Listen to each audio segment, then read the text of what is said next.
स्वस्ति श्रीमन्महागणाधिपतये नमः। श्रीलक्ष्मी नारायणाभ्यां नमः। श्रीवेदपुरुषाय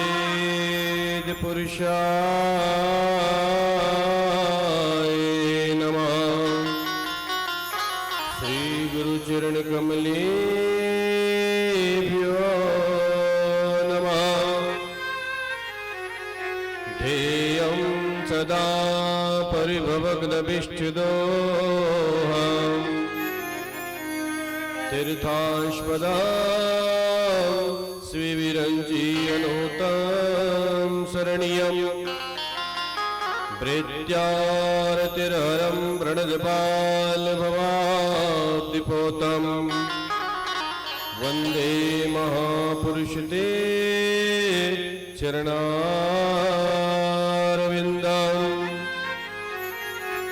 लम्बोदरं नमस्तुभ्यं सततमोदकप्रियं निर्विघ्नं कुरु मे देव सर्वकार्येषु सर्वदा। जयते रघुवंशतिलका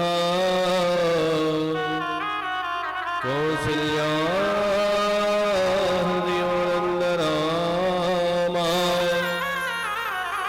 दशवदननिधनकारी दाशरथी पुण्डरीकाक्षम्मा वंशी विभूषितकरानन्दवनीहृदाभात् पीताम्बराधरण्वीमफलाधरोष्ठा पूर्णेन्दुसुन्दरमुखा दर्वीन्द्रनेत्रा कृष्णात् परं किमपि तत्त्वमहं न जाने।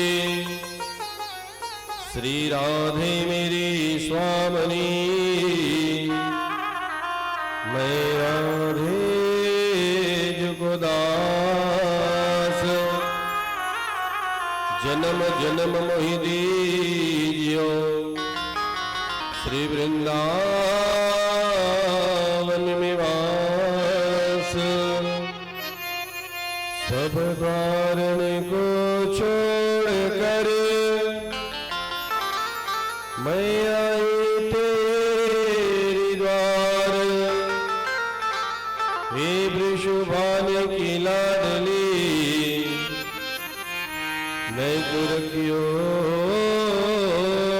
मेरे ख्याल।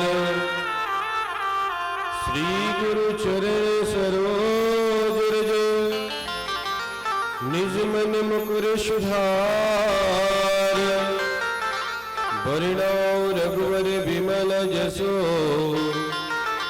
जो दायक फलचार। बुद्धिहीन तनु जानकी सुमिरहु पवन कुमार। बलबुद्धि विद्या देहु मोहि हरहु कलेश विकार। पवन तनय संकट हरणा मंगल मूर्ति रूपा। राम लखन सीता सहिता हृदय बसहु सुरभूपा। हे हनुमंत विराजिए कथा कहो मति अनुसार। प्रेम सहित आसन लीजिए आवहु पवन कुमार। आवहु पवन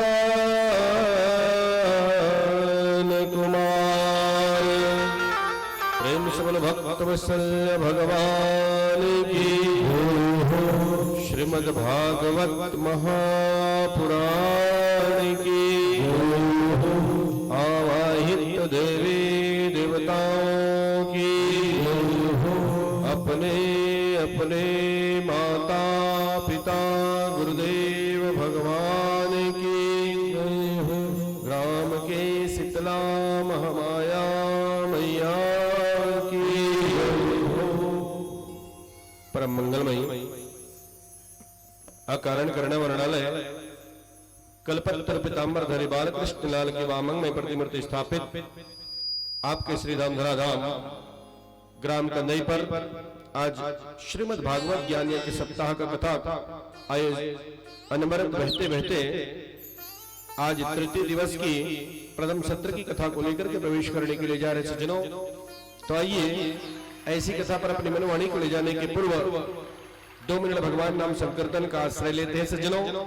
तद उपरांत फिर जैसे मेरी राधा माधव की कृपा होंगे कथा में प्रवेश करेंगे। प्रेम से बोलो भक्तवत्सल भगवान की।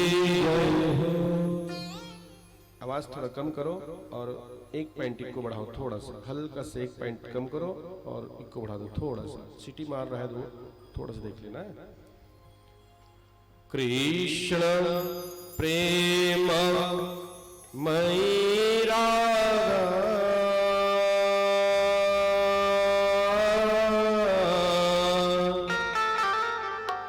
कृष्ण प्रेम मयि राधा प्रेम हरो हरे जीवन ने निधि लो नित्य जीवन ने निधि लो नित्य राधा के ममा राधा के ममा राधा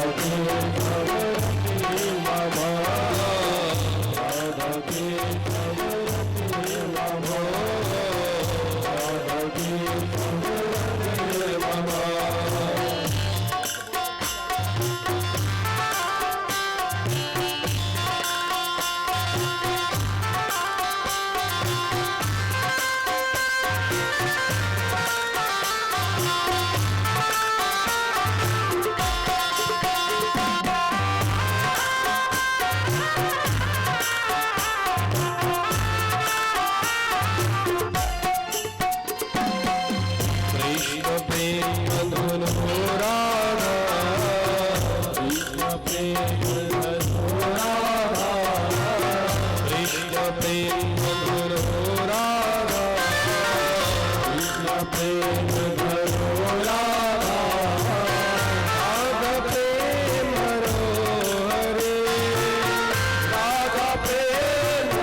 मन मुरारी, राधे राधे निधि वन में, राधे राधे गुरु चरण में, राधे राधे कंठी वट में, राधे राधे हार गले में, राधे राधे हार गले में, राधे राधे अष्टमहा में, राधे राधे आकाश में, राधे राधे पाताल में, राधे राधे कन्हई गाँव में, राधे राधे में भी, राधे राधे में भी, राधे राधे आगे वाले, राधे राधे पीछे वाले, राधे राधे दाएं वाले, राधे राधे बाएं वाले, राधे राधे बीच वाले, राधे राधे जोश बोलो राधे राधे, राधे राधे बोलो राधे राधे, बोलो राधे राधे, मुस्कुरा के राधे राधे, ताली बजा के राधे राधे, दिल से बोलो राधे राधे, नच के बोलो राधे राधे, राधे राधे राधे राधे राधे राधे राधे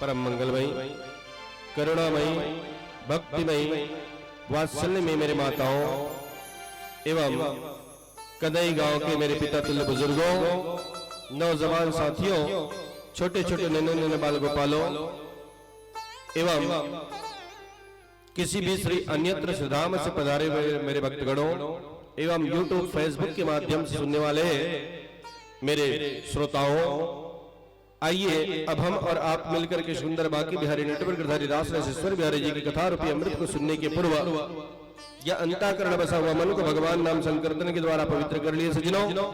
अब यही मन को भगवान कन्हैया के दिव्य चरणारविंद पर रखते हुए वही पुनीत पावन नैमी सारण्य के तीर्थली तली चित्र पर ले जाते हैं, जहां पर सुंदर गंगा नदी की धारा अविरल बहते बहते आज तृतीय दिवस की प्रथम सत्र की कथा को लेकर के प्रवेश कर चुका है। ऐसी गंगा नदी की पावन धरा के तट के ऊपर में बहुत ही सुंदर सुंदर हरी भरी वृक्ष दिखाई पड़ रही है। उन वृक्षों पर इतनी सुंदर रंग बिरंगी पुष्प की कलियां खिली हुई है और उन कलियों में बैठ करके चिड़िया अपनी सुमधुर वाणी के द्वारा चूह चूह की आवाज भर भर की कह रही है। कोयल अपनी मीठी मीठी वाणी के द्वारा कुह कुह की आवाज भर भर की कह रही है। बोले हे शुकदेव महाराज, हमारे बांके बिहारी की सुंदर अमृतमयी कथा को सुना करके हमारे जीवन को धन्य बना दीजिए। ऐसी जगह पर इस मन को ले जाकर के स्थापित कर देते भैया। हम बारंबार ही बताते हैं जी कि जीवन का कोई ठिकाना नहीं है। अभी जी रहे हैं, कुछ समय बाद क्या हो जाएगा कोई पता नहीं है सज्जनों। जिस प्रकार से एक फूल के ऊपर में परागकण को चूसने के लिए भौरा दिन भर गुंजायमान करते रहते, मंडराते रहते हैं जी, उसी प्रकार से हर मनुष्य के सिर के ऊपर में काल जो है मंडराते रहते हैं भैया। ना जाने वो काल कितना समय खींच लेगा कोई पता नहीं है। आप सभी जानते हो कि हमारे परम आदरणीय परम सम्माननीय श्रीमान द्वारिकाराम साहू जी, बसंत साहू जी और इनके पूरा समस्त साहू परिवार के द्वारा एवं आप समस्त ग्रामवासी कन्हई के भक्तों के प्रेम के द्वारा ऐसा भव्य भागवत भगवान का आयोजन करवाया सजनों, जिसमें हम समस्त नगरवासी, ग्रामवासी, क्षेत्रवासी को आनंद लेने का मौका मिला है।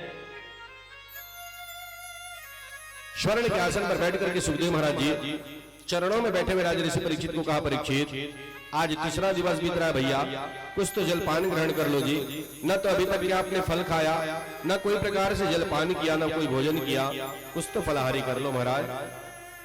चरणों में बैठे हुए राजा ऋषि परीक्षित गदगद मन होकर के हाथ जोड़ करके निवेदन किया। बोले गुरुदेव, न मुझे भोजन करने की इच्छा है प्रभु, न मुझे जलपान करने की इच्छा है, मुझे तो केवल मेरे बांके बिहारी नटवर गिरधारी रास रसेश्वर बिहारी जी की कथा रूपी अमृत को जितना हो सके प्रभु मेरे कर्ण के द्वारा मुझे पिला करके तृप्त कर दीजिए, बस मुझे और कुछ नहीं चाहिए। सुखदेव महाराज जी अपने भाग्य की सराहना करना चालू कर दिया जी। बोले धन्य है परीक्षित जो कि आप जैसे मुझे श्रोता मिला हुआ है। देखो भैया, वो स्वामी तुलसीदास जी बाबा अंकित करते हैं, श्रोता वक्ता ज्ञान निधि कथा राम के गुण।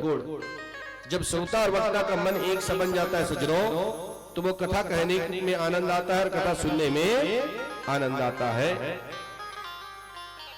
चरणों में बैठे हुए राजा ऋषि परीक्षित को कहे, परीक्षित कल हमने आपको कहां तक की कथा को सुनाया था जी? बोलो, कहां तक कथा सुने थे महाराज?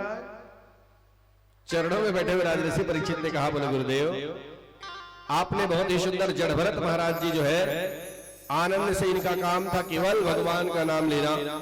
ऐसे सुंदर जड़ भरत महाराज जी की प्राण की रक्षा पत्थर की मूर्ति को तोड़ करके माता भद्रकाली जो है प्रकट होकर के अपने भक्त की रक्षा किया।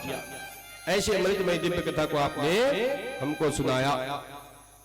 कह सुनो परीक्षित, मनुष्य को ऐसा ही होना चाहिए। सुबेरे उठ करके बढ़िया सुंदर भगवान के नाम लेकर के अपने हाथ को देखना चाहिए महाराज। कर मध्य कराग्रे वस्ते लक्ष्मी, कर मध्य तू सरस्वती, कर के दर्शन करना चाहिए। और सुबेरे उठ करके भगवान के नाम लेकर के माता पिता को प्रणाम करके फिर आगे की काम करना चाहिए। इनका काम था सोते उठते बैठते चलते फिरते केवल बस राम राम बोलो, बस राम राम बोलो, चलते भी राम बोलो, बैठते भी राम बोलो, खाते भी राम बोलो, चलते भी राम बोलो, बस राम राम बोलो, बस राम राम बोलो। इनका काम था राम राम बोलना। केवल सवेरे उठ जाता था और सुंदर भजन किया करता था। यही जड़ भरत महाराज जी जैसे ही प्राण की रक्षा पाया वही जंगल पर घूमना चालू हो गया। यहीं पर सुखदेव महाराज जी ने कहा, परीक्षित, एक राजा रहुगण था। ये राजा रहुगण जो है रोज आत्मज्ञान की शिक्षा लेने के लिए कपिल नारायण भगवान के गंगा आश्रम पर जाया करता था। एक दिन यही ये रहुगण महाराज जी की कहार जो है ना, एक की तबीयत खराब हो गया। तो बिना चार कहार के बिना पालकी नहीं उड़ता है। तो सैनिक को बोला, जाओ कोई अच्छा सा हष्ट पुष्ट व्यक्ति को लेके आना जो हमारे इस कहार को धोने का काम कर ले। महाराज 2 सैनिक गया और वही जंगल पर देखा तो किसको देख लिया? यही जड़ भरत महाराज जी फल को खा खा करके बढ़िया मुस्तेज हो गया था। घूम रहा था विचरण करते हुए, पकड़ लिया हाथ को, बोले चलो हमारा मालिक बुलाया तुमको। इनका तो काम था, जहां ले चलोगे श्याम वहां हम चलेंगे, जहां पे रखोगे श्याम वहां हम रहेंगे। चलो महाराज आ गया, पालकी धोना चालू कर दिया। ऊपर में राजा रहुगण बैठा है और 4 कहार ये जड़ भरत महाराज जी के साथ में बढ़िया सुंदर पालकी को लेते हुए जा रहा था। आगे जाते जाते कुछ चींटी की कतार दिखाई पड़ गया इसको। चलते चलते चींटी दिख गया महाराज लाइन वाइज। मन में विचार किया, बोले इसमें भी मेरा राम है। हरि व्यापक सर्वत्र समाना, प्रेमित होई प्रकट में जाना। बोले इसमें भी मेरा राम है। अगर एक चींटी का अगर कहीं मेरे पैर से दब करके मर जाएगा तो मुझे पाप लगेगा महाराज, इसलिए इसको बचा लेता हूं। छलांग लगाया। जैसे ही छलांग लगाए तो राजा रहुगण ऊपर में बैठा हुआ था, पालकी डगमगा गया। जैसे ही पालकी डगमगाया ऊपर से आवाज आया, बोले किसको चलने के लिए नहीं आ रहा है? ढंग से चलो, इधर मुझे कष्ट हो रही है। हाँ, सैनिक ने कहा, जो अभी नया नया कहार आया है महाराज वही उछलते कूदते हुए जाता है, उसी को नहीं आ रहा है चलने के लिए। बताओ, ऐसा करते करते कुछ दूर में फिर चींटी का दिखाई दिया। जब चींटी को देखा तो फिर उछाल मारा और जैसे उछाल मारा तो जोर से जंप पड़ गया महाराज। जाकर के ये राजा रहुगण के सिर जो है लकड़ी में टकरा गया और खून की धार बहना चालू हो गया। जोर से आवाज लगाया, बोले पालकी रोको, किसको चलने के लिए नहीं आता है? मार डालूंगा, छोड़ूंगा नहीं। जैसे ही तलवार को निकाल करके मारने ही वाला था उसी समय राजा रहुगण को कहता है जड़ भरत महाराज जी, बोले राजा रहुगण तो किसको मारना चाहता है? तू केवल मार सकता है तो इस शरीर को मार सकता है, पंचभौतिक शरीर को काट सकता है। आत्मा अजर अमर होता है राजा रहुगण, ना तो आत्मा को कोई तलवार काट सकता है, ना पानी बहा सकती है, ना अग्नि जला सकता है।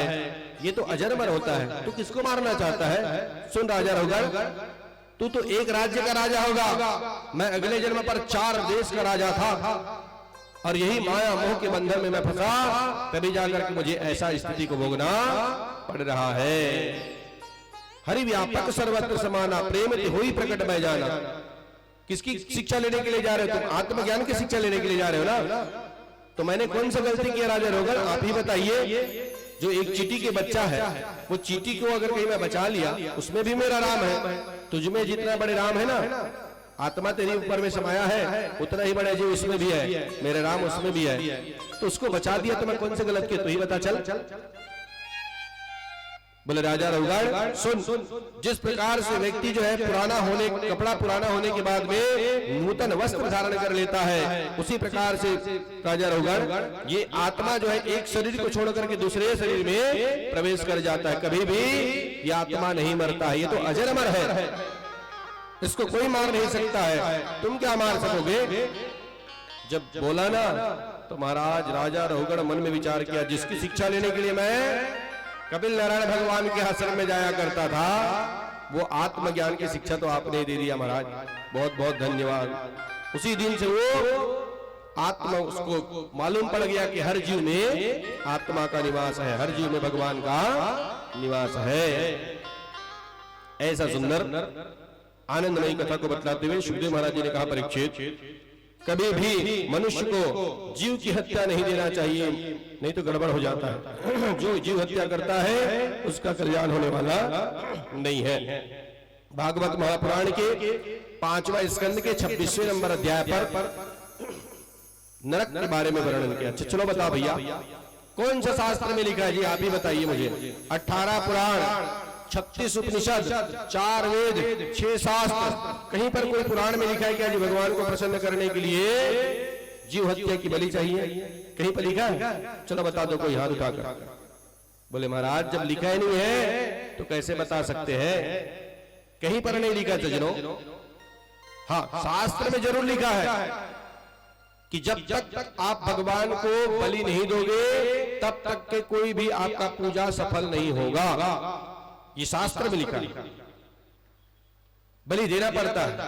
चाहे आप सत्यनारायण भगवान की कथा कराओगे फिर भी आपको बलि देना पड़ेगा, चाहे बड़े से बड़े यज्ञ कहीं करवाओगे फिर भी बलि देना पड़ेगा।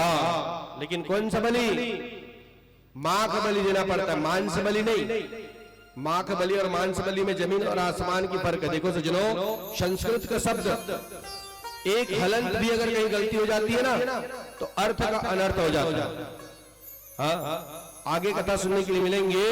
एक त्वष्टा ऋषि था, ये त्वष्टा ऋषि जो है अग्नि से हवन कर रहे थे महाराज, और ये बोलना चाह रहा था कि इस अग्नि से ऐसा पुत्र पैदा हो जो इंद्र को मारे, ये बोलने वाला था। लेकिन थोड़ा सा हलंत गलती कर दिया, उसके मुख से निकल गया इस अग्नि से ऐसा पुत्र पैदा हो जो इंद्र के हाथों मारा जाए, बोल दिया। बताओ,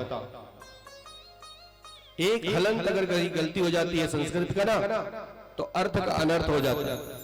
ऐसे ही सज्जनों, ये माख बलि जब तक नहीं दोगे तब तक कोई भगवान प्रसन्न होने वाला नहीं है। माघ बलि किसको कहा जाता है?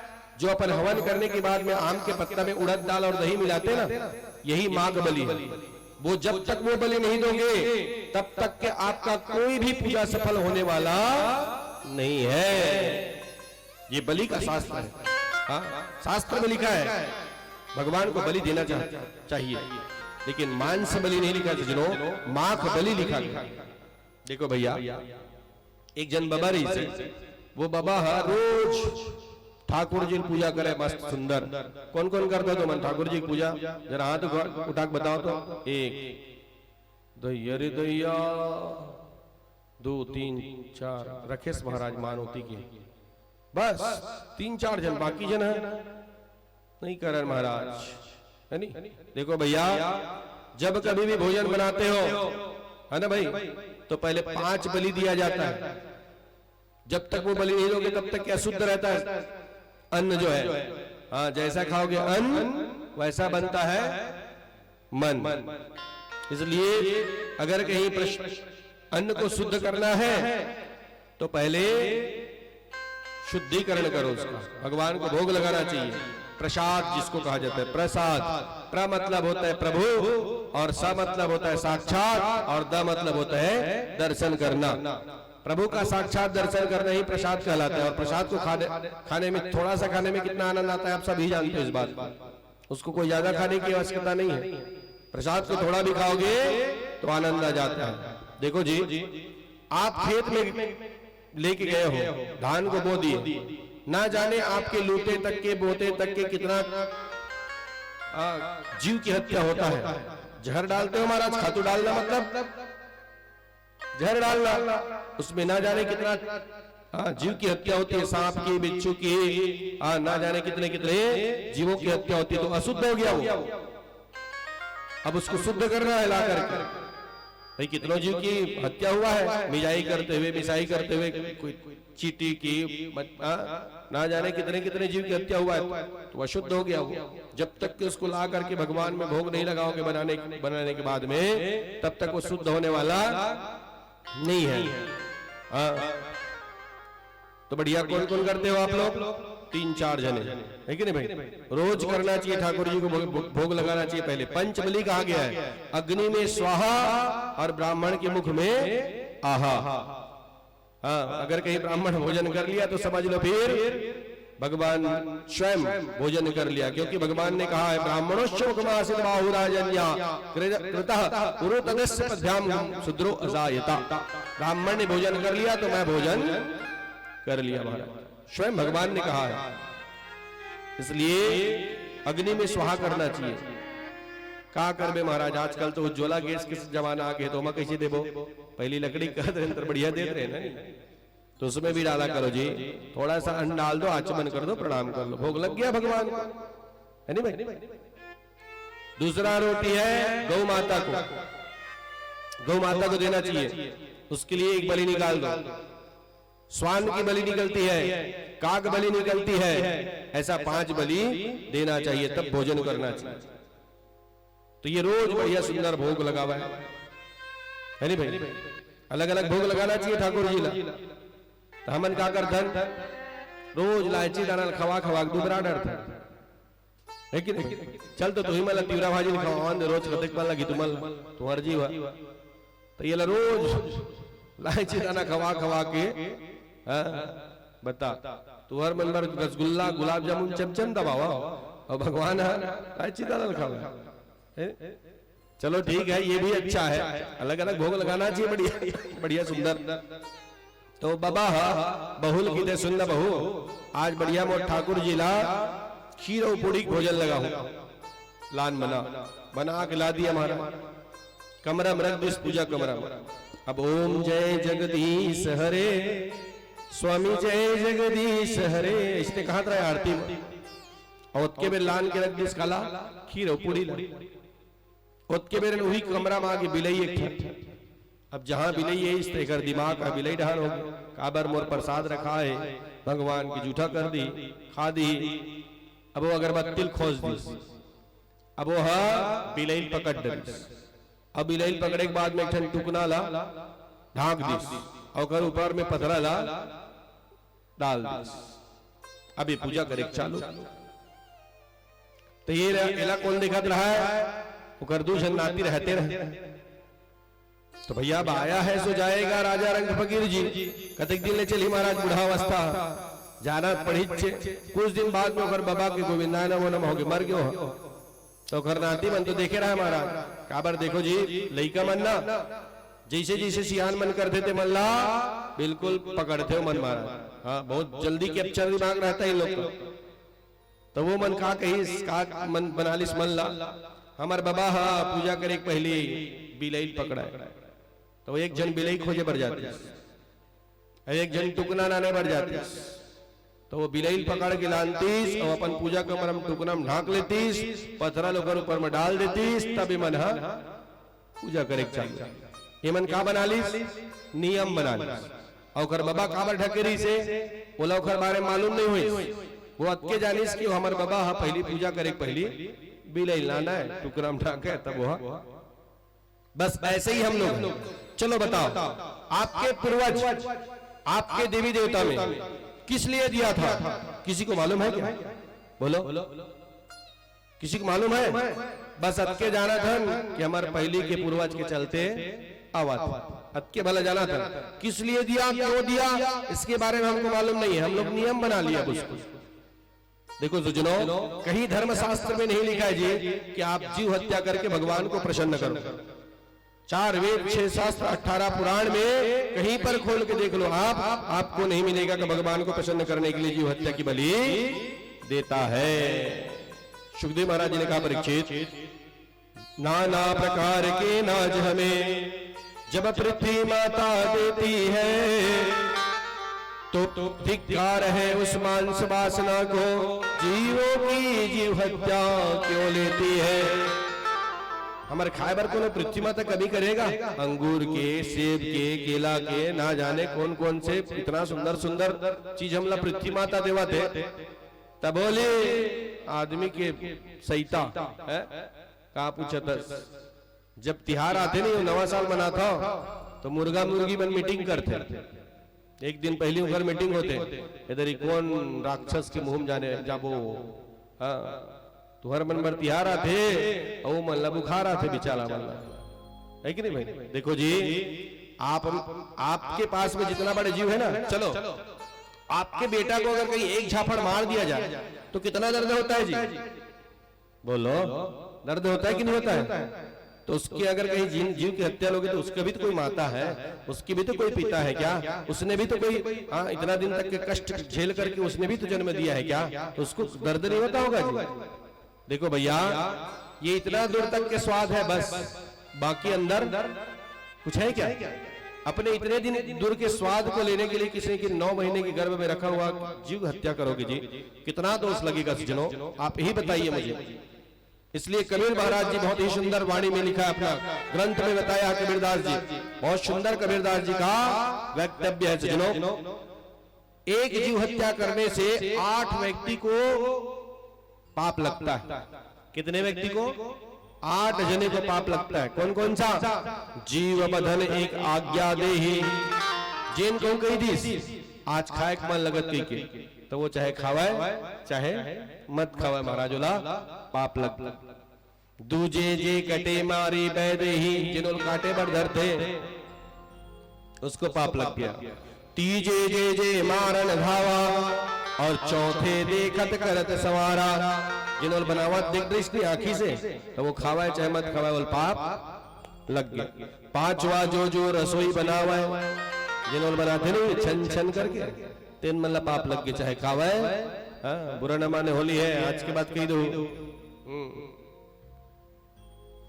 6वां जो भाग निकाले, और 7वां जो परत जिमावे, और 8वां जो भोग लगावे।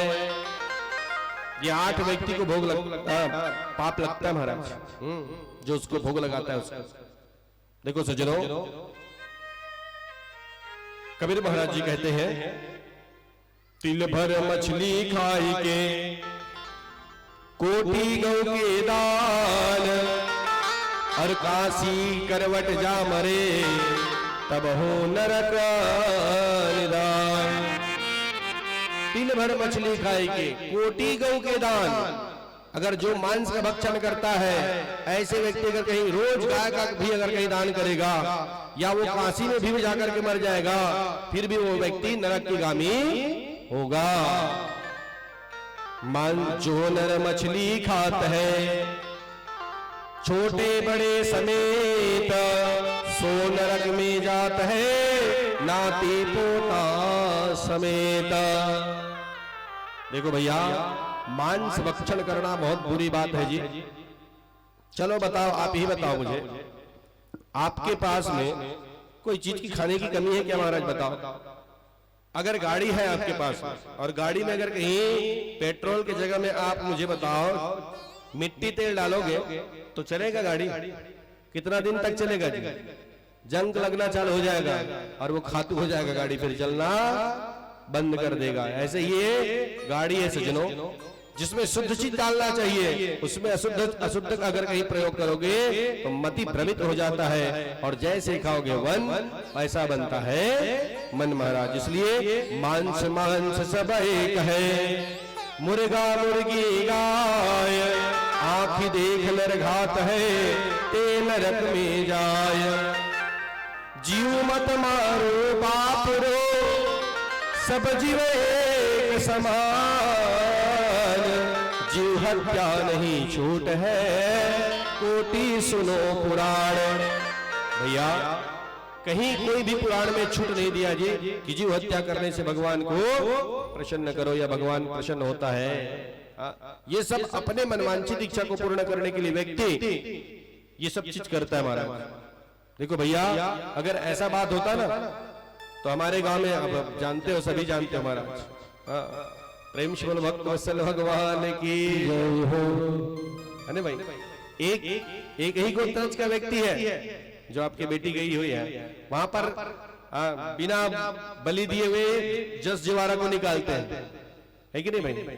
और एक उसी के देवता रखा हुआ है, उसके यहाँ बलि देता है। बताओ, जब मान लो ऐसा कुछ होता तो फिर गड़बड़ नहीं हो जाता, उसको भी मारा। देखो ऐसा कोई बात नहीं है सज्जनों, देवी देवता को आप जिसमें मनाना चाहोगे मानेगा, क्यों नहीं मानेगा, वो तो आपका माता है, करुणा निधान होती है, वो किसी को सताने के लिए नहीं होती है, बस आप में वो भाव होना जरूरी है। जब तक आप भाव नहीं दोगे तब तक कि आपका कल्याण होने वाला नहीं है, क्योंकि भाव बिना बाजार में मिलता नहीं सामान, और बिन भाव के कैसे मिले मेरे घनश्याम। जब बाजार में जाओगे जी तो द्रव्य रूपी पैसा को दोगे तब तक आपके उसके बदले में आपको सामान देगा, लेकिन यहाँ पर आपको भाव देना है सज्जनों। भगवान को भाव प्रेम है, भाव प्रेम, प्रेम सबसे बड़े प्रेम भाव। जब तक भाव नहीं होगा तब तक कितनों भी अगर कहीं आप कुछ भी कर लोगे कोई मतलब का नहीं है। इसलिए कहता है भाव के भूखे हैं भगवान, भाव के भूखे हैं भगवान।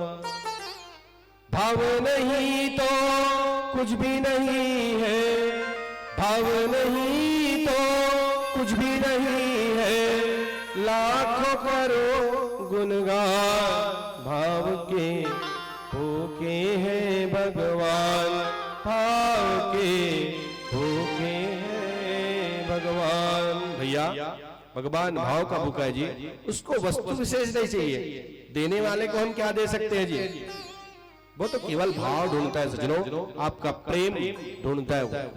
निर्मल मन सो मोहि पाओ, छल कपट छल छिद्र ने भाव। भगवान को केवल भाव चाहिए सज्जनों। कह परीक्षित, जो व्यक्ति अगर कहीं मांस का भोजन करता है, वो जाकर के 28 प्रकार का नरक के बारे में वर्णन किया। बोले 28 प्रकार का नरक वर्णन होता है जिसमें जाकर के वो जीव गिरता है।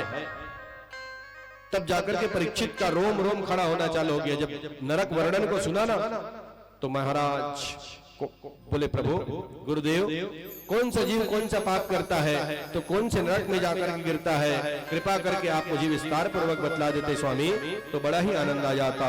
तब जाकर के सुखदेव महाराज जी ने कहा, सो परीक्षित, तत्रैः का नरकानेका विनश्यन्ति गणयन्ति तेया।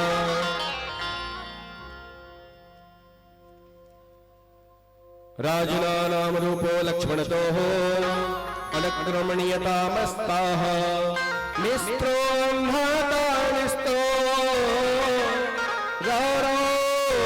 रौरवा कुम्भीपाकं कालसूत्रं वनं शूकरं मुखमन्दगोपक्रमे भोजनं संदप्तस्तपसमिप्रजा कष्टक्लास्मनि वैतरणी पयोदधि क्रोधो विच्चलं लालभक्षसारमे यदान भवति पानमितिया।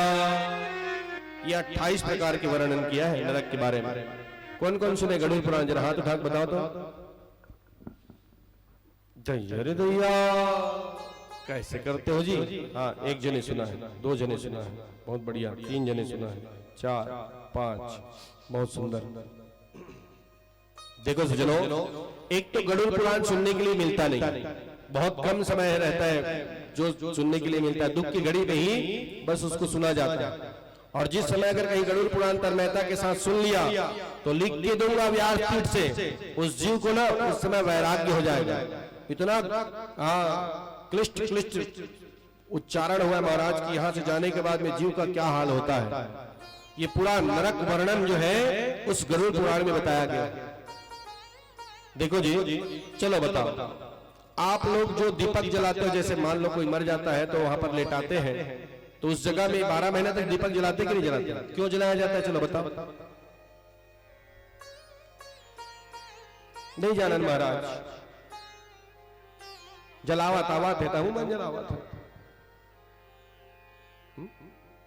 देखो भैया, पहले जान लेना चाहिए जी, तब जाकर के कोई भी चीज को करना चाहिए, तब आनंद आता है उसमें।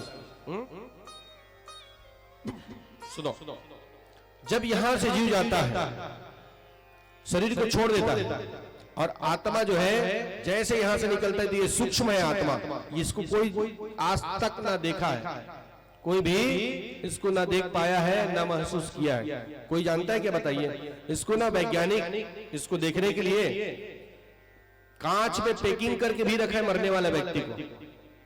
अबक तबक जीव छुटई है ना, तो इतना व्यक्ति ला कांच में पैकिंग करके भी रखे, लेकिन जीव कहां से निकलते कोई पता नहीं। इतना सूक्ष्म है जीव। यहां से जाता है तो केवल एक अंगूठे के बल रहता है ये जीव, इतना आत्मा यहां से जब जाता है, और यहां से मरने के बाद तुरंत वो जीव जाएगा कहां पर? यमलोक। कहीं पर नहीं रुकता वो जीव, तुरंत जाता है। जैसे मरा तो तुरंत जाएगा कहां पर? यमलोक। तो यहां पर चित्रगुप्त बैठता है, ये खाता खोल के बताता है तुरंत वहां पर कि इसने ऐसा पाप किया, इसने ऐसा पुण्य किया, तुरंत खाता में नोट होता है, और उस जीव को 2 घंटा के अंतराल में भेज देता है, तुरंत फिर वापस भेज देता है उसे। तब जाकर के वो जीव जो है जिस घर का रहता है, जिस घर का रहता है, उसी के बरामदे में छत के ऊपर में बैठ करके वो आपके 10 दिन तक, जब तक 10 गात्र ना हो तब तक कि वो जीव उस बरामदे में देखते हैं आपको कि मेरे लिए क्या क्या कर रहा है, मेरे परिवार वाले मेरे लिए क्या, कौन किसको किसको दान दे रहा है, कैसा भोजन करा रहा है, कैसे मेरे तिथि को कर रहा है, ये पूरा बैठे बैठे देखता है। वो बोलने की सामर्थ्यता नहीं रहता उसके पास में, वो केवल टुकुर टुकुर बैठे बैठे अपने देखेगा, उसको आप नहीं देखोगे और वो आपको दिखता है। सूक्ष्म है वो जीव। अब जैसे ही यहां से झाल फेंकता है, जो भोजन करने के बाद में लास्ट में फेंका जाता है ना झाल, जिसको कहा जाता है आखिरी के दिन, 10 गात्र के दिन, तो वही झाल को फेंकते हैं, तो उसको ही लेकर के फिर वो जीव निकलता है। तो यहां से जाने के लिए 16 गांव को नहाकना पड़ता है। इस मृत्यु लोक से जब जीव जाता है तो 16 गांव को नहाते हुए जाता है वो यमपुरी द्वार। जैसे कंदई आने के लिए कई गांव को नहाकोगे तब जाकर कंदई आते ना, ऐसे ही यहां से जब जीव जाता है तो 16 गांव है, 16 पुरी, तो उसको लांगते हुए जाता है। तो जो आप लोग दीपक जलाते हैं ना, जो मरे हुए स्थान पर जहां पर लेटाया जाता है उस स्थान पर दीपक जलाते 12 महीना तक, तो जब दीपक जलेगी शाम को, तो वो जीव जो है एक पैर में खड़ा हो जाता है, दिन भर चलते रहता है वो, और जैसे दीपक जला कि वो एक पैर में खड़ा हो जाएगा, वो जीव नहीं चलता महाराज, वहीं पर रुक जाएगा, एक पैर में खड़ा रहेगा, और जैसे दीपक बुझी कि वो बैठ जाता है वहीं पर, चाहे जहां पर भी रहेगा वो बैठ जाएगा वहीं पर। तो जो आप दान किए हो, भांचा को, भांजी को, गौ माता, गुरुदेव को, ब्राह्मण देवता को जो दान किए रहते ना, भोजन का सामान, चप्पल, जूता, छाता, जो भी अपना दिए रहते हैं, पलंग वगैरह, तो जो आप दान करे उस चीज को उपयोग करता है वो जीव वहीं पर बैठ कर। फिर सुबह हुआ फिर चलना चालू कर, ऐसे करते करते वो जीव 16 पुरी को लांगता है 12 महीने, और जैसे ही 12वां माह हुआ तो ये सीधा यमपुरी द्वार पर जाता है। तो जो जीव पुण्य किया रहता है वो उसका जाने का 3 रास्ता है, उत्तर, दक्षिण, पश्चिम। प्रेम से बोलो भक्त वत्सल भगवान की जय, बोलो राधे राधे, जोर से बोलो। उत्तर, पश्चिम और पूरब, ये 3 रास्ता है। और जो पापी जीव रहता है ना वो दक्षिण दिशा से जाता है। देखो भैया, ये शरीर में ना 10 द्वार है हमारा, 9 द्वार। जो पुण्यात्मा जीव रहता है उसका आंख की तरफ से जीव निकलेगा, मुंह की तरफ से निकलेगा, नाक की तरफ से निकलेगा, कान की तरफ से निकलता है। और जो पापात्मा जीव है वो अधो द्वार से निकलता है, गुदा द्वार से निकलता है उसका। तो ये जाने का रास्ता है अलग अलग, पुण्यात्मा और पापात्मा जीव का। तो वो दक्षिण दिशा से जाता है, तब जाकर के वहां पर हिस्ट्री फिर खोला जाता है उसका। लिखा के तो आगे है पहले से, तो उसको पहले पूछता है तू पाप को भोगेगा या पुण्य को भोगेगा। उसको तो मालूम है कितना दिन का पुण्य है, कितना दिन का पाप है, एक एक तो लिखा वहां पर तो खत्म पाए डिटेल बाय डिटेल महाराज। हाँ, कितना आप भागवत करवाए हो, कितना आप भागवत सुने हो, कितना आप मंदिर देवाला गए हो, कितना आप क्या करे हो, तुम तो भूल जाओगे। आप साहू के यहाँ आकर के फूल चढ़ाए भगवान में करके, लेकिन वहां पर नोट होते जाता है एक ठो पॉइंट। पॉइंट बाई मतलब पॉइंट, जैसे जज लिखता है ना हमारा, वैसे ही पॉइंट लिखाता है। तो वहां पर जाकर के पूरा आपको देखेगा महाराज। तो उसको बोलता है तो क्या भोगना चाहता है, तब जाकर के फिर जैसे जैसे कर्म किया रहता है वैसे उसको फल की प्राप्ति करवाता है। देखो परीक्षित, जब प्रेम से बोलो भक्त वत्सल भगवान की नरक वर्णन करना चालू कर दिया। नरक वर्णन करते हुए कहते हैं असीपत्र नामक नरक। ये असीपत्र नामक नरक में कौन गिरता है? प्रेम से बोलो भक्त वत्सल भगवान की बोलो राधे राधे, जोर से बोलो। तामिश्र नाम के नरक, तामिश्र नाम के नरक में कौन गिरता है? जो व्यक्ति अगर कहीं पराई स्त्री के ऊपर में छल पूर्वक संभोग क्रिया करता है, ऐसे जीव जो है तामिश्र नाम के नरक में गिरता है। वहां पर यम के दूत उसको क्या कष्ट देता है? लोहे को गर्म करता है, और जिस प्रकार से पुरुष स्त्री आलिंगन करते हैं महाराज, उसी प्रकार से वो जीव को उसमें चिपकाया जाता है। तो लोहे में गरम गरम दहकते हुए लोहे में चिपकाता है महाराज। तब वो जीव हाय हाय करता है कि मुझे ऐसा काम नहीं करना चाहिए था। उसके बाद अंधा स्त्री मित्र नामक नरक, जहां पर जो जीव छल पूर्वक किसी के अगर कहीं काम को बिगाड़ता है, किसी के ऊपर में नजर दृष्टि रखता है, या कोई प्रकार से किसी को भगवाने के लिए कोई अपना मंत्र जादू टोना इत्यादि करता है, ऐसे व्यक्ति जो है ये अंधा स्त्री मित्र नामक नरक में गिरता है। वहां पर यम के दूत जो है लोहे को गर्म करेगा, और लोहे के तीर को गर्म करके ना उसके आंख को भेदता है। हाँ, बहुत ही ज्यादा वहां जाकर के टोना जादू किया। अब लोगों तब वो जीव हाय हाय करता है। उस समय पर अपने मनवांछित इच्छा करने के लिए तो इतना बर्बादी किया है, किसी का बिगाड़ किया है, मैं तुझे भेजा किस लिए था और तू करके क्या आया है। तब वो जीव पछताता है, उस समय पर हाय हाय करता है कि मुझे ऐसा नहीं करना चाहिए था। लेकिन अब पछताए होत क्या जब चिड़िया चुग गई। देखो सुजनो, किसी को अगर कहीं आप दुख दोगे ना, आप किसी के लिए गड्ढा खनोगे तो याद रखना आपके लिए भी भगवान गड्ढा खन के रखा है। चिंता मत करना महाराज। ये अंधा स्त्री मित्र नामक जा करके अंधा बना देता है उसको, और मारता है यम के दूत कोड़ा में, हाय हाय करके रोता है जी। देखो भैया, यहाँ तो आपको छुड़ाने के लिए आ जाएगा जी आपके परिवार वाले, लेकिन वहां पर आए हैं अकेले और जाना है कोई नहीं जाने वाले। वहां आगे महारौरव नामक नरक। ये महारौरव नामक नरक में कौन गिरता है? जो व्यक्ति अभिमान करता है, घमंड करता है कि मैं अपने परिवार को चलाता हूं, कमा के खवाता हूं करके अभिमान करता है, ऐसे व्यक्ति जो है ये महारौरव नामक नरक में गिरता है। देखो सज्जनों, हमारे शरीर को अच्छा रखने वाला कौन है जी? बोलो, भगवान तो ही है क्या? भगवान हमारे शरीर को अच्छा रखा है, तब 2 पैसा कमा रहे हैं, और उसके बाद में फिर ला करके भोजन करवा रहे हैं। तो हम कहाँ कमा रहे हैं महाराज? कमाने वाला तो प्रभु है। भगवान की इच्छा से हमारा शरीर अच्छा है, तब 2 वक्त की भोजन की व्यवस्था कर रहे हैं। तो कहना चाहिए भगवान आपकी कृपा से परिवार मिला है, और आपकी कृपा से हमारा धन मिला हुआ है, और आप ही इस बागडोर को संभाले।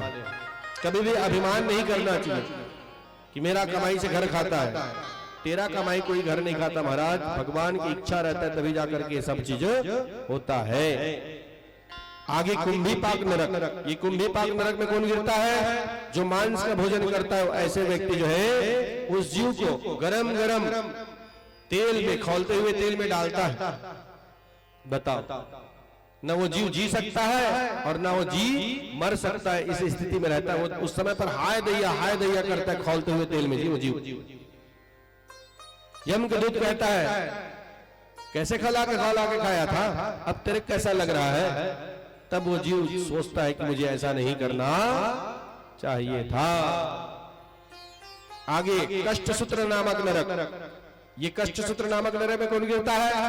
जो वेद को नहीं मानता, ब्राह्मण का मान सम्मान नहीं करने के लिए जानता है और माता पिता का सेवा नहीं किया कर रहता है, गुरु का अपमान किया रहता है, ऐसे दुष्ट पापी व्यक्ति जो है कष्ट सूत्र नामक नरक में गिरता है। यहाँ का रास्ता कैसा है?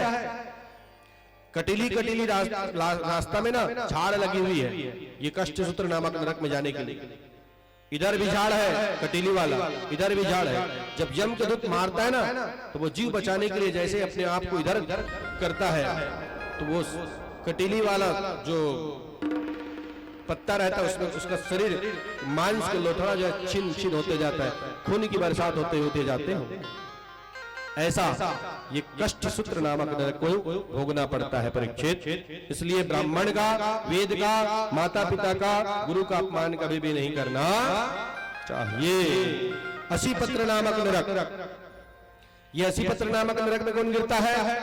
जो बिना विपत्ति आए अपने धर्म को छोड़ करके दूसरे के धर्म में जाकर के आप ले लेता है आश्रय, ऐसे व्यक्ति असीपत्र नामक नरक में जाकर के गिरता है।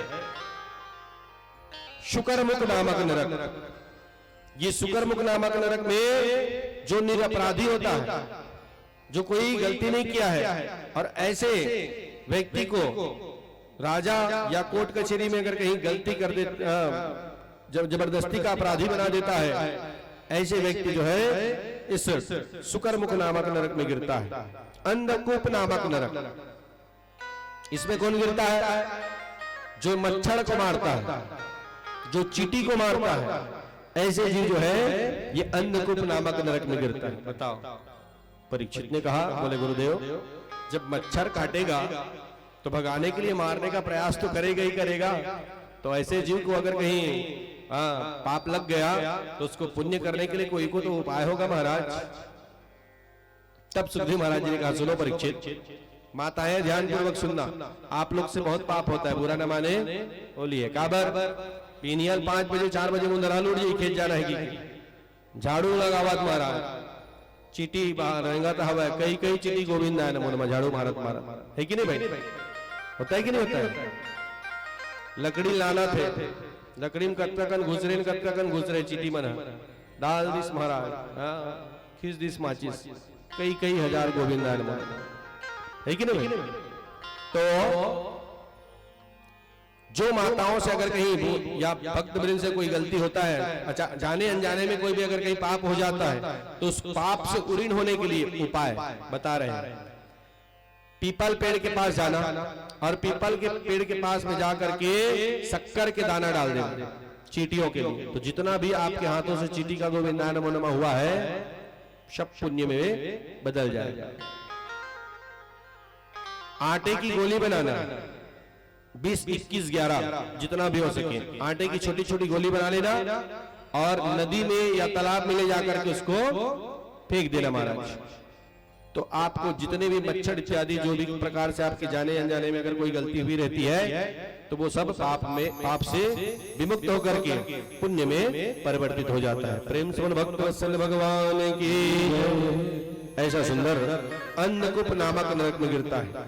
वहां पर कृमि नामक जो गोबर कीड़ा होता है महाराज, वो उसको नोचता है उस जीव को, जिससे मच्छर या चींटी की मृत्यु हुआ रहता है। ऐसे जीव को ना वो कृमि नामक जो कीड़ा है वो उसको नोचता है कस कस, तब वो जीव हाय हाय करता है उस समय पर। उसके बाद में कृमि भोज नामक नरक। ये कृमि भोज नामक नरक में कौन गिरता है? कोई भी पदार्थ को अकेला नहीं खाना चाहिए। जैसे मान लो बाजार में 1 किलो जलेबी लाने हैं तो बोला चुपे चुप नहीं खाना चाहिए, बांट बिराज के खाना चाहिए महाराज। हाँ, अकेला अकेला कोई भी सामान नहीं खाना चाहिए। और जो व्यक्ति अगर कहीं अकेले सामान को खा लेता है ये व्यक्ति कृमि भोज नामक नरक में गिरता है। आगे संदेश नामक नरक, जो चोरी करता है, बलात्कारी क्या करता है, सोना चांदी की हरण क्या करता है, ऐसे व्यक्ति संदेश नामक नरक में गिरता है। वहां पर उनके चमड़े को यमदूत जो है गरम गरम लोहे से चिमटे से मारता है और तोड़ता है महाराज। तब वो जीव हाय हाय करता है कि मुझे चोरी नहीं करना चाहिए। देखो सज्जनों, चोरी व्यक्ति अपने परिवार के भोजन कराने के लिए करता है कि नहीं करता है? बोलो। तो आप लोग पूछ के देखना, तो जिसके लिए आप चोरी कर रहे हो, अपना पूरा जिंदगी को बर्बाद कर रहे हो, उसी को पूछ के देखना कि जो मुझे पाप लगेगा उसमें का आधा बांटा तू लेगा कि नहीं लेगा करके पूछना उसको। तू भी पाप भोगेगा क्या करके, पता चल जाएगा। जिसके लिए हम चोरी कर रहे हैं, पाप कोई नहीं लेता। व्यक्ति ना केवल अकेले खाने की कोशिश करता है। तो भैया जब हम हमारे लिए जब पाप नहीं भोग सकता तो हम काहे के लिए उसके लिए पाप कमाए जी? ऐसा बिल्कुल नहीं करना चाहिए। वैतरणी नदी, ये वैतरणी नदी कैसा है? पूरा हड्डी हड्डी का इसका पार है। जैसे हमारे यहाँ मिट्टी का पार होता है ना, ऐसे ही ये नदी में हड्डी हड्डी का पार है और पूरा खून पीप से लदा हुआ ये नदी है। वहां पर जल नहीं है, पूरा खून ही खून पीप है वो वैतरणी नदी। और ये यमपुरी जाने के लिए ये नदी को पार करना पड़ता है हर व्यक्ति को। तो जो हम लोग अंतिम समय में बछिया के पुंछ नहीं छुआते हैं, गौ माता के पुंछ छुआते ना, वो यही वैतरणी नदी को पार करने के लिए छुआया जाता है। तो जो जीव अंतिम समय में गौ माता के पुंज को स्पर्श किया रहता है, वही गौ माता वहां जाकर के उसका इंतजार करता है। तो जो छू लिया वो तो फट से पार हो जाता है महाराज, गौ माता के पुंज को पकड़ कर। और जो नहीं पाया तो फिर वो पदाते रहता वहीं पर। इसलिए अंतिम समय पर या फिर उसके परिवार के द्वारा गौ माता का दान दक्षिणा करना चाहिए उस जीव के लिए।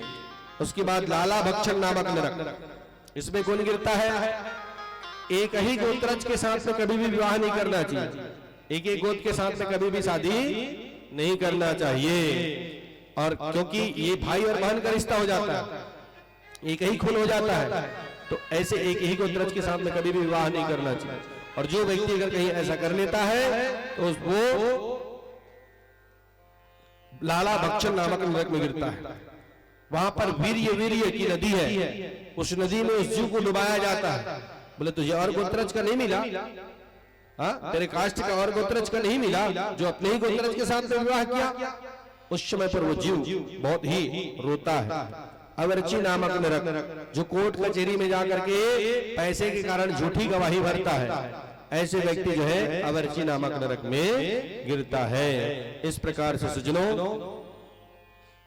बहुत ही सुंदर सुंदर आनंद के साथ में जब वर्णन किया 28 प्रकार के नरक के बारे में, तो परीक्षित मन में विचार किया, बोले प्रभु मैंने भी मरा हुआ सर्प को श्रृंगी महात्मा के पुत्र पिताजी जिसके समीक महात्मा नाम है, उनके भी गले में मैंने भी डाल दिया, तो मुझे भी पाप लगेगा प्रभु? बोले यही पाप किया, इसी कारण से तो पुण्य में परिवर्तित करने के लिए तू भागवत की कथा का आश्रय लिया है। तू काहे के लिए चिंता करता है? तेरा पाप तो ऐसा ही धुलते जा रहा है। प्रेम से बोल भक्त वत्सल भगवान की। ऐसा सुंदर दिव्य अमृतमयी कथा को बतलाते हुए कहे, एक ऐसा ही भागवत महापुराण के सुंदर अमृतमयी दिव्य कथा को बतलाते हुए 6वां स्कंद के पहले नंबर अध्याय के 9वें नंबर श्लोक पर एक आजामिल की सुंदर कथा को सुनाया। आजामिल नाम से ले लो, आजामिल। एक अज का मतलब होता है ब्रह्म और एक अज का मतलब होता है बकरा। तो जो ब्रह्म से मिल जाया जाए ऐसा जीव का नाम है आजामिल। तो ये आजामिल ब्राह्मण जो है बहुत ही सुंदर पूजा पाठ किया करता था और पूजा करते करते रोज गंडकी नदी में नहाने के लिए जाया करते थे।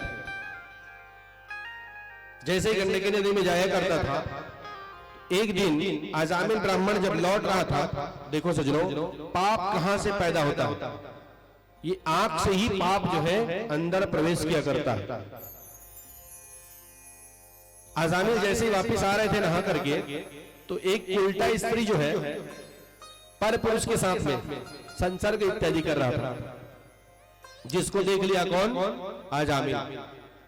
जब आजामिल देखा तो इसका मन दूषित हो गया, और दूषित हो गया तो मन में विचार किया कि इसके साथ ये मेरा विवाह हो जाता तो आनंद आ जाता महाराज। ये सोच करके वही आजामिल जो है वहीं पर पड़ा हुआ एक कुल्हाड़ी था, उस कुल्हाड़ी को लिया और कुल्हाड़ी को लेकर के जैसे उस पुरुष के सिर में जाकर के मारा तो 2 मिनट में ही गोविंदा नमो नमः हो गया, मर गया।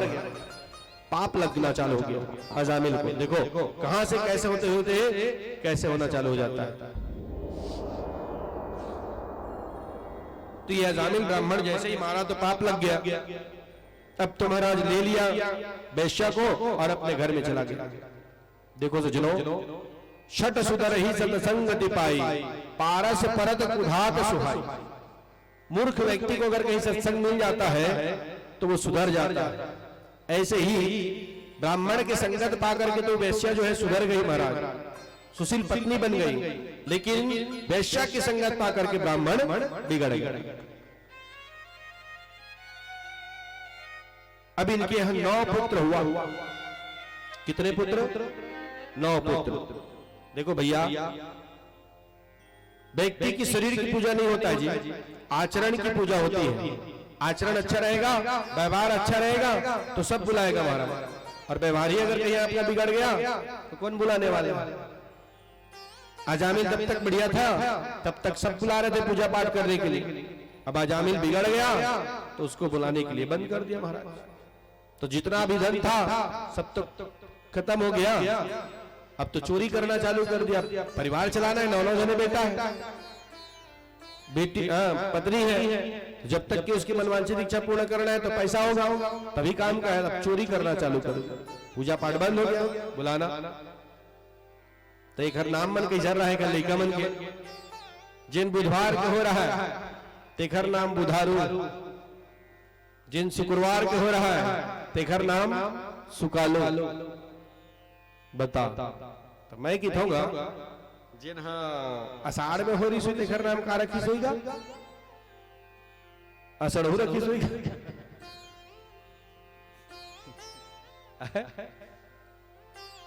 ऐसा ऐसा नाम रखे थे महाराज। 9 पुत्र था, 9 का नाम सुकालो बुधारो शमारो नाम रखते गया।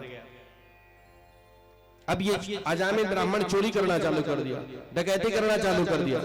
रास्ते में जा रहा था, ऐसे व्यक्ति को मार देता, उसके जेब से पैसा को, सोना चांदी जो भी था लेके आ जाता था। ऐसा उपद्रव करना चालू कर दिए आजामिल। उसी समय 9 महात्मा की टोली जो है चातुर्मास करने के लिए वही आजामिल ब्राह्मण के गांव में पहुंच गया। एक व्यक्ति को पूछा, बोले महाराज जहां पर कोई महाराज जी रहता था आजामिल नाम का, उसका घर कहां पर है? बोले वो देखो जो आजामिल ब्राह्मण का घर है, वो दूर में जो कुटिया बना है ना, वही आजामिल का घर है।